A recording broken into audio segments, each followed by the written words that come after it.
Hello, everybody. I'm coming to you today to do a type of video I've never really done before, but I've wanted to for a while, and that is basically just to show off my Murakami collection. Probably the majority of you tuning into my channel are here for Murakami stuff anyway, so I figured I'd kind of give the people what they want, so to speak, and just kind of show you my collection of his books.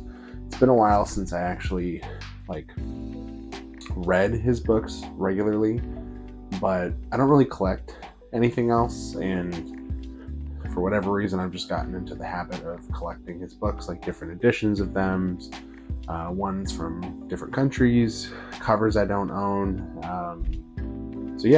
I just wanted to show off kind of like some of the fun ones that I have. So the first one that I wanted to show you is this edition of Kafka on the Shore from the Folio Society. It comes with this kind of hard slipcover, and you can kind of see that the light reflects off of it. This is what the book looks like outside of the slipcover. It's got this little symbol on the back too, and what I like about this one is that it has a bunch of kind of really intricate illustrations in it, not only in kind of the front and back of the book, but kind of throughout it too. This kind of minimalist design that really just uses the blue and red theme that's kind of in the packaging of the book. I haven't read Kafka on the Shore in quite a while, but whenever I do get back around to reading it, this is definitely the edition that I'm going to go for. You can see too that at the end of every chapter it gives a little kind of picture or symbol that represents kind of the thoughts that you just read. So yeah, it's absolutely beautiful. I got this one as a Christmas present quite a while ago, and yeah, I think it might be the nicest one I own, to be honest. This is the illustration in the back of the book, and yeah, love this one a lot. This is what the spine looks like too, if you were to see that. The next one I wanted to show you was this hardcover edition of Hard-Boiled Wonderland in the End of the World. A friend of my mom's actually gave me this, along with quite a few other older editions of his books. You can see that there's a big map in the front of it. I'm not exactly sure what year this edition is from. I think I can probably look in the beginning, but at least one clue is that under the section where it says also by Haruki Murakami, it only lists A Wild Sheep Chase, which is crazy. Just thinking about all the other books he's written in the past 30, 40 years. This is 1991. So yeah, it's a really cool edition. I think this is one of the older ones that I own. This is one of my favorite books by him, and I think next time I read it, I'll probably go through this one too. You can see the map in the back as well with his picture. I think this is probably one of the harder ones to find if you were going to go online and try to buy one. I could be wrong about that, but considering that it's I believe a first pressing hardcover of this book from the early 90s, I imagine it's probably hard to find this one, but luckily for me it just kind of fell in my lap, which is cool. If you start saying out loud the things you like, and birthdays come around, I feel like people usually go for what they've heard you say, so this is a byproduct of that. These next ones came from that same friend, and these are some really small Japanese editions of his books. These are all in English but published in Japan, I believe. This one is Pinball 1973. You can see all three of these have these little kind of paper covers on the outside. This one actually came wrapped in a separate cover as well, which I'll show you. But yeah, this would, I think, as far as I know, this is sort of the format that these came out in at the time in Japan. And yeah, I don't think you'd really have any luck finding these in an American bookstore, but again, these just kind of came my way, which I'm super grateful for. They actually split Norwegian Wood up into 2 books, which I think is kind of cool. You can see that the wrapping on there is kind of like gold tinted. But yeah, really cool. Haven't actually read through them, but this would be a really nice addition to sort of literally take in your pocket with you if you had to, I don't know, go sit around somewhere without your phone. So yeah, very cool. This next one is an edition that like I have not seen anywhere else, so I'm not sure what the deal with this is, but you can see that it is a edition of the Wind Up Bird Chronicle. I'm guessing from the 90s. It's interesting because this is actually like the hardcover illustration, the one that normally came on the hardcover from that era, but for some reason it's printed in softcover with this edition. It's got some cool like drawings throughout it. I believe this is probably in the regular softcover that you see around today too, but if you look closely, there's kind of like this, not inlay, but this sort of layer on top of the cover that you can really kind of only see if you turn it around in the light, but it gives this kind of cool extra dimension to this copy that I really love.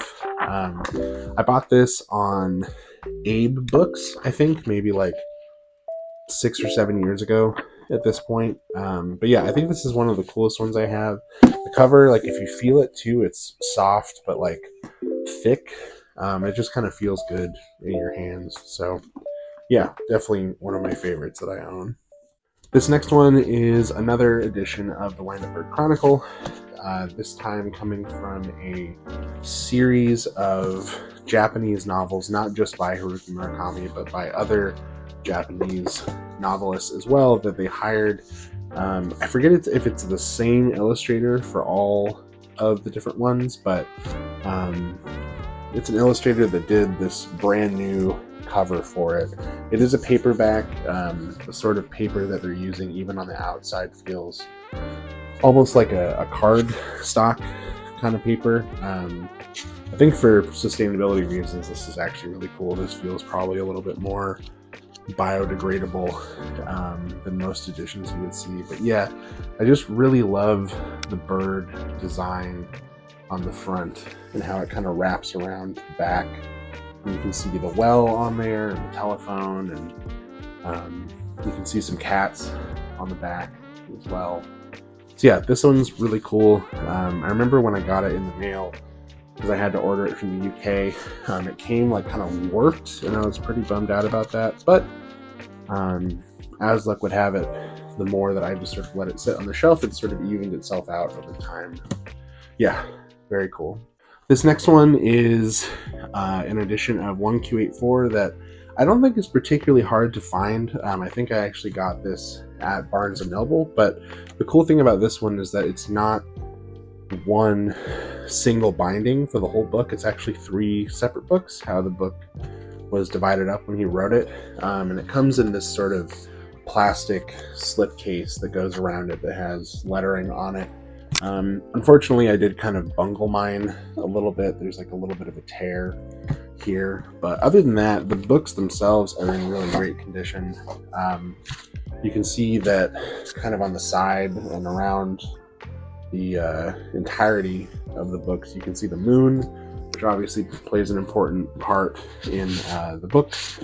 But yeah, it's got, you know, first one, second one, and then third one on the back. And yeah, the last time I read through 1Q84 was with this edition, and it was cool being able to kind of carry around one book at a time, rather than lugging like the super heavy version of it that I have around. So yeah, really cool. The paper that it's printed on is really nice. I believe this is probably a John Gall cover, because I know he does a lot of the illustrations for not the most recent American print, but the one that came out before that. Yeah, these are super duper nice. If not my favorite, then really close to the top. And also just my favorite Murakami book, so that is pulling a lot of weight. These next ones, I'm going to talk about kind of at the same time, but they are these vintage classics editions that came out within the last couple of years. I just got back from a trip to Scotland, which I'm going to talk about in another video, but while I was there, I visited a few different bookshops because I knew that they would have these editions. You don't really see these in stores in the States, but these are all incredibly cool and beautiful. They all come with this paper slip around the covers. You can see that it's like these really pretty, almost like painted covers that are around the sides. Each one of these has a note from Haruki Murakami in the beginning of it. I should also say too, if you couldn't see it, this is Sputnik Sweetheart. This one is the Wind-Up Bird Chronicle. I think this one's really pretty. This is the book that I probably own the most editions of. I think I have like 5 or 6 different printings of it, and I mean, what can you say? It's like the classic one, right? So it's hard not to want to collect all of them. So yeah, it's got all these feathers around the side, and then up on the top you can see kind of like the alleyway that the main character walks down in the book. This one is a wild sheep chase. It's got the sheep on the front and then kind of the forest on the back. You can see mountains in the background. And yeah, you know, it was really cool finding these in the wild, and it's also sort of inspired me to get back into reading his books since it's been a while.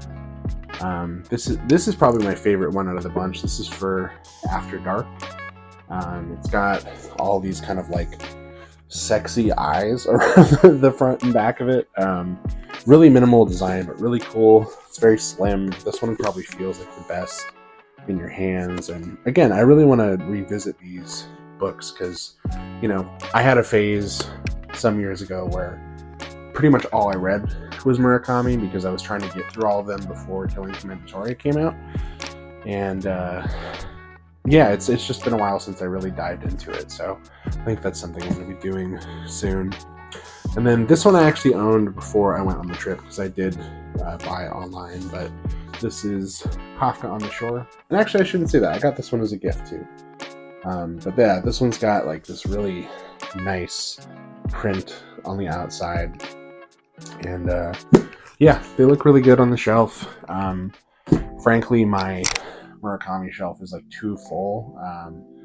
I have a habit of when I go out looking for used books or just stopping into bookstores, I always look for used Haruki Murakami books. In particular, I really like this run, which I believe are the John Gall covers that I mentioned before, but frankly, I have like several copies of like most of the ones that I've been able to find just because, I don't know, like I like to buy them, and then sometimes I'll trade with people on the internet too. I've definitely gotten other copies that I didn't have just through swapping online, like through Facebook groups and stuff. But yeah, you know, I kind of want to move towards getting rid of some of the ones that I don't care about as much. These are the covers that you'll see in most bookstores in the US, these paperback ones, and they're really kind of glossy and minimal, but like not in a super appealing way. They're kind of just boring.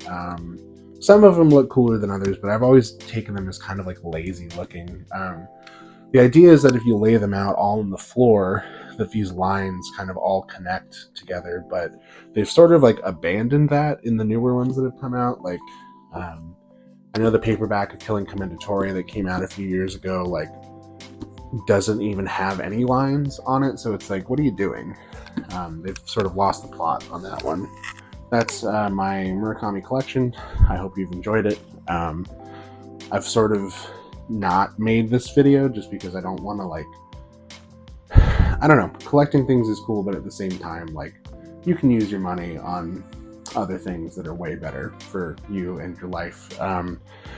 But with that said, I could be collecting much worse things, so I think this is fairly unproblematic aside from just the, unfettered abuse of capitalism that I am participating in. But with that said, thanks for watching. I hope you liked the video, and yeah, see you soon. Bye.